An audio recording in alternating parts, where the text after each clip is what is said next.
ઘણીવાર સમાજમાં એવી ખોટી માન્યતા હોય છે કે સગર્ભા બહેનોએ કસરત ના કરવી જોઈએ, તેનાથી નુકસાન થાય છે. હું એનાથી ઊંધું કહેવા માંગુ છું કે કસરત ખૂબ જ અગત્યની છે, જેથી તમારું શરીર સારી રીતે કસાયેલું રહે, ડિલિવરી માટે તૈયાર થાય, તમારું ફિગર હમણાં અને ડિલિવરી પછી પણ સરસ રહે અને તમે 9 મહિના સુધી સ્ફૂર્તિમય અને સરસ રીતે સમય પસાર કરી શકો. તો સગર્ભા બહેનો માટે કસરત ખૂબ જ અગત્યની છે. અને કસરતો તમારે આખા શરીરની કસરત મળે તે આમ તો અગત્યની છે, પણ 5 ભાગોની કસરત વધારે અગત્યની છે. જેમ કે કમરની કસરત, તમે કમરની સ્ટ્રેચિંગ એક્સરસાઇઝ જેટલી કરો, જેમ કે હાથને ઉપર ખેંચવાનું, સાઈડ ઉપર ખેંચવાનું, પાછળ ટ્વિસ્ટ કરવાનું, આ બધી રીતે તમે જ્યારે કમરને સરસ રીતે ખેંચેલી રાખો છો તો તમને કમરની તકલીફો ઓછી થશે અને કમરનો દુખાવો પણ તમને થશે નહીં અને થયો હશે તો મટી જશે. બીજી જરૂરી કસરત છે પગને માટે, કારણ કે પગની તકલીફો ઘણી થાય છે.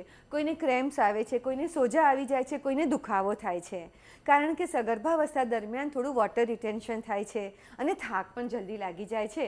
તો પગની કસરતોમાં પગને નીચે ખેંચવા, ઉપર ખેંચવા, તેને ગોળ ફેરવવા કે ચાલતી વખતે પંજા ઉપર અને એડી ઉપર થોડી થોડી વાર ચાલવું, આ બધી જ કસરતોથી પગની તકલીફોથી બચી શકાશે. પછી વાત આવે છે સ્તનની કસરતો, કારણ કે સ્તનનો વિકાસ વધારે થાય છે, વજન વધારે વધે છે. જો સ્તનની કસરતો સગર્ભાવસ્થા દરમિયાન કરવાની શરૂ કરવામાં આવે તો તેનાથી ખૂબ જ ફાયદો થાય છે. તો સ્તનની પણ 2-3 પ્રકારની કસરતો તમારે રોજ કરવી જ જોઈએ, જે ડિલિવરી પછી પણ તમે કન્ટિન્યુ કરી શકો છો. અને ચોથું અગત્યનો ભાગ છે શરીરના અંદરના સ્નાયુઓ, જેને અમે ડૉક્ટર કહીએ છીએ પેલ્વિક ફ્લોર મસલ્સ, કે જેમાંથી જ બાળકનો જન્મ થવાનો છે, જેમાંથી જે તમને યુરિન કંટ્રોલના આપણા મસલ્સ હોય છે તે પણ ત્યાં જ હોય છે. તો એ કસરતો, જેને ઇંગ્લિશમાં કિગલ એક્સરસાઇઝ કહેવામાં આવે છે, તે ખાસ કરવી જોઈએ. યોગાસનની વાત કરું તો ભદ્રાસન ખાસ કરવું જોઈએ કે પર્વતાસન પણ વધારે કરવું જોઈએ.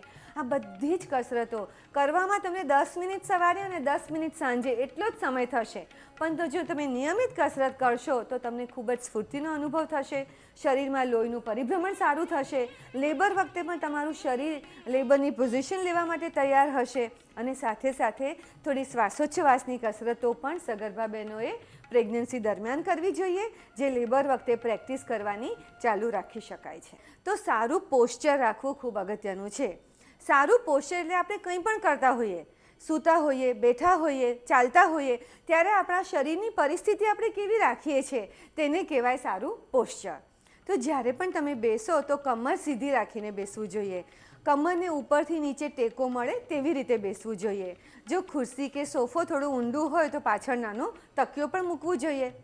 ઘણી બહેનોને એવી આદત હોય છે કે પગ પર પગ ચડાવીને બેસે, તે બિલકુલ સારું નથી. એટલે ઘૂંટણ પર ઘૂંટણ ચડાવીને ન બેસવું, પણ પગને થોડા છૂટા રાખવા.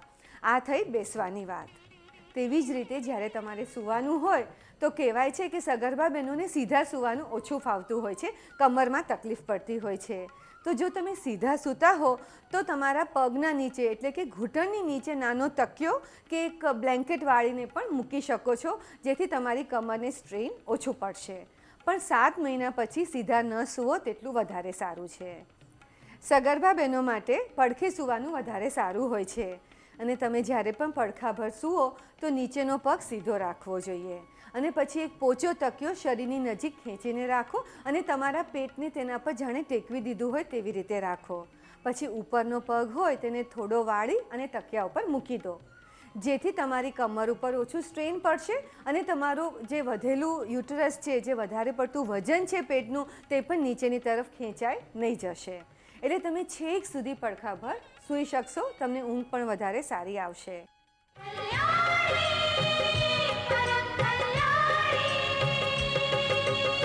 તો બહેનો, સ્વસ્થ ખોરાક લેવો જોઈએ, પૂરતું પાણી પીવું જોઈએ, પોસ્ચરનું ધ્યાન રાખવું જોઈએ અને સવાર સાંજ મળીને 15-15 મિનિટ કસરતો કરવી જોઈએ અને દિવસમાં થોડો સમય કાઢીને ચાલવું પણ જોઈએ. આ બધું જ જો તમે ધ્યાન પ્રેગ્નન્સી દરમિયાન રાખશો અને ડિલિવરી પછી પણ કસરત કરવાની ચાલુ રાખશો તો ફિગર તો પાછું જલ્દી નોર્મલ થવાનું જ છે.